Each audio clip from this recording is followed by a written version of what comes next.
سپہر کے 3 بجے ہیں۔ السلام علیکم، یہ ریڈیو پاکستان ہے۔ عمرانہ ناہید سے خبریں سنیے۔ پہلے اہم خبروں کا خلاصہ۔ نگران وزیر اعظم نے اقوام متحدہ میں مسئلہ کشمیر پر پاکستان کے موقف کو مؤثر طریقے سے اجاگر کرنے کی ہدایت کی ہے۔ کنٹرول لائن کے دونوں جانب اور دنیا بھر میں مقیم کشمیری آج یوم حق کی خودارادیت منا رہے ہیں۔ سینٹ کو آج بتایا گیا کہ کسانوں کی ضروریات پوری کرنے کے لیے ملک میں وافر مقدار میں کھاد میسر ہے۔ مذہبی امور اور ہم آہنگی کے نگران وزیر نے کہا ہے کہ حکومت ملک میں مذہبی ہم آہنگی کے فروغ کے لیے اقدامات کر رہی ہے۔ پاکستان کے معروف موسیقار ماسٹر نذیر علی کی 19ویں برسی آج منائی جا رہی ہے۔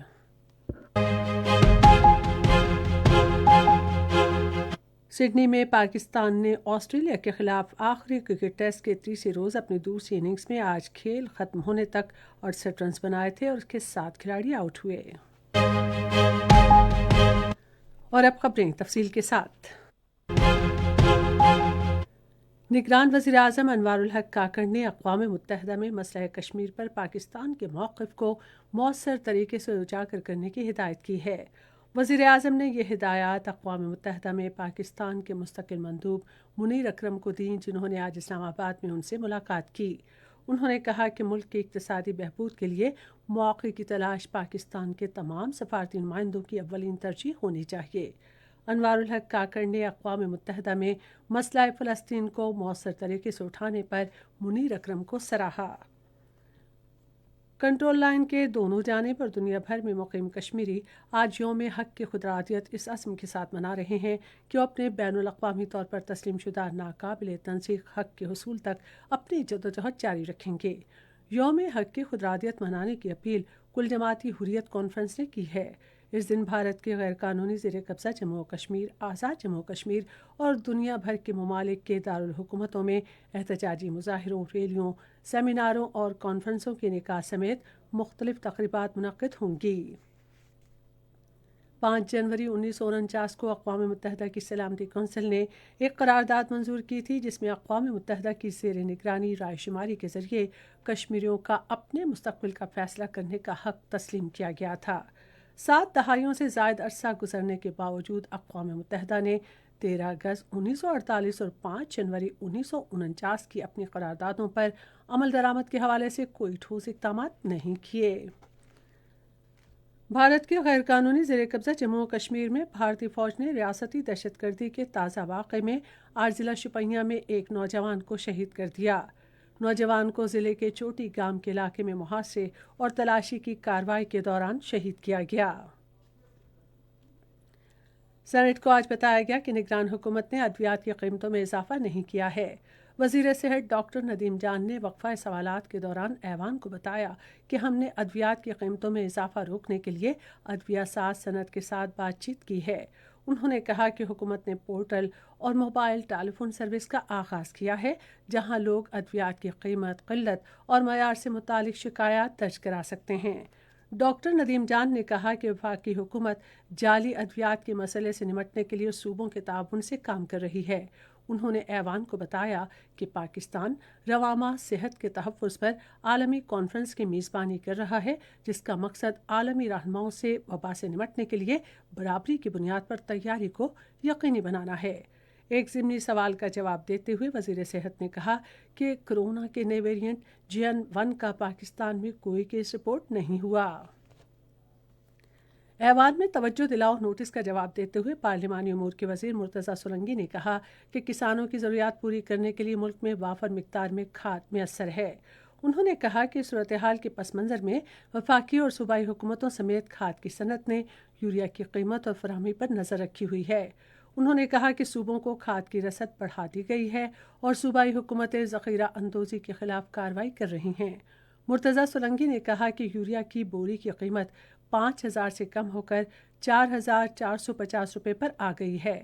پارلیمانی امور کے وزیر نے کہا کہ 95,000 ٹن درآمدی کھاد کے 2 جہاز پاکستان پہنچ گئے ہیں۔ یہ خبریں آپ ریڈیو پاکستان سے سن رہے ہیں۔ مذہبی امور اور ہم آہنگی کے نگران وزیر انیک احمد نے کہا ہے کہ حکومت ملک میں مذہبی ہم آہنگی کے فروغ کے لیے اقدامات کر رہی ہے۔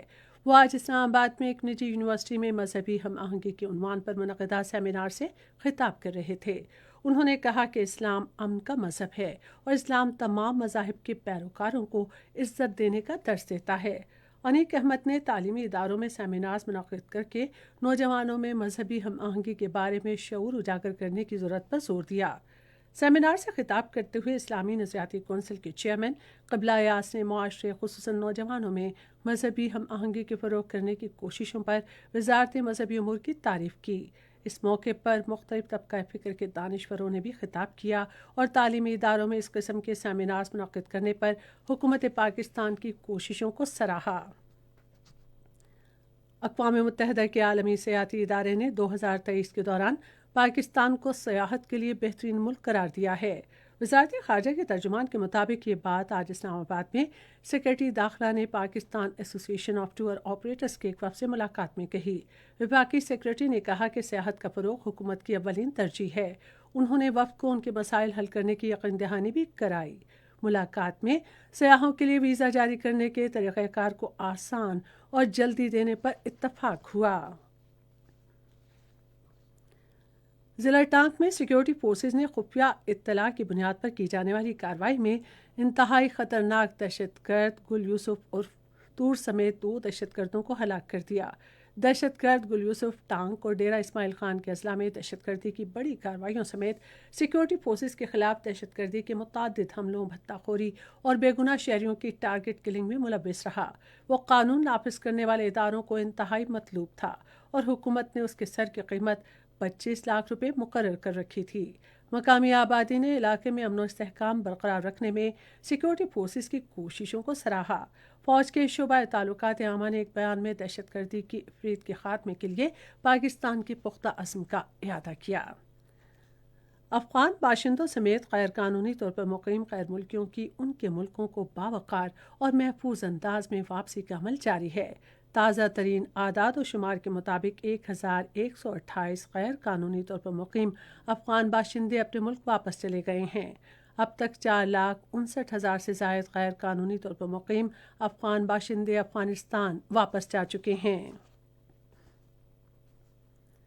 سابق وزیر اعظم اور پاکستان پیپلز پارٹی کے بانی شہید ذوالفقار علی بھٹو کا 96واں یوم پیدائش آج منایا جا رہا ہے۔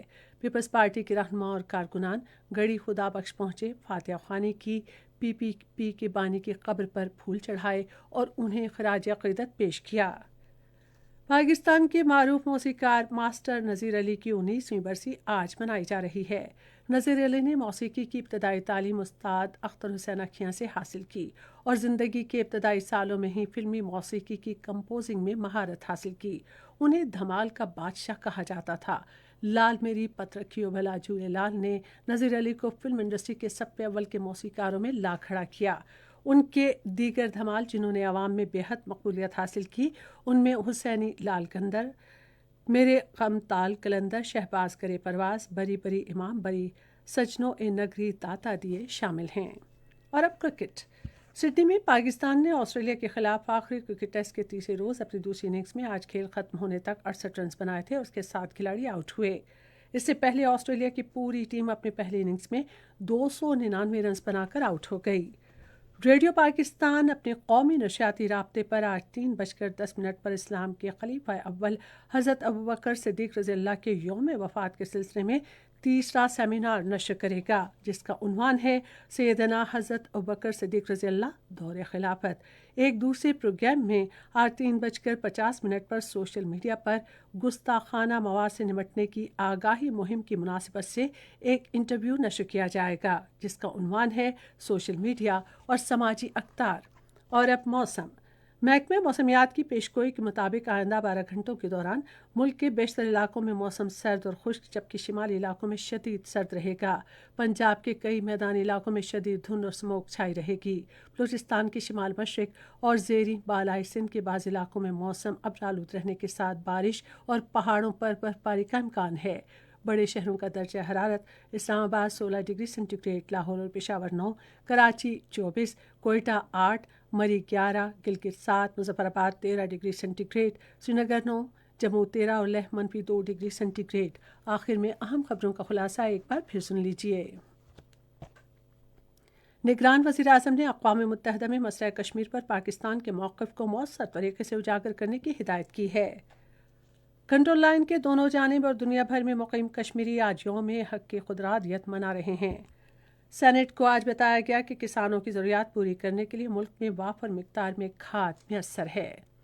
اس کے ساتھ ہی خبریں ختم ہوئیں۔ مزید خبروں اور تجزیوں کے لیے ہماری ویب سائٹ ہے radio.gov.pk اور فیس بک کے link radio Pakistan news official پر براہ راست ویڈیو اسٹریمنگ بھی ملاحظہ کیجیے۔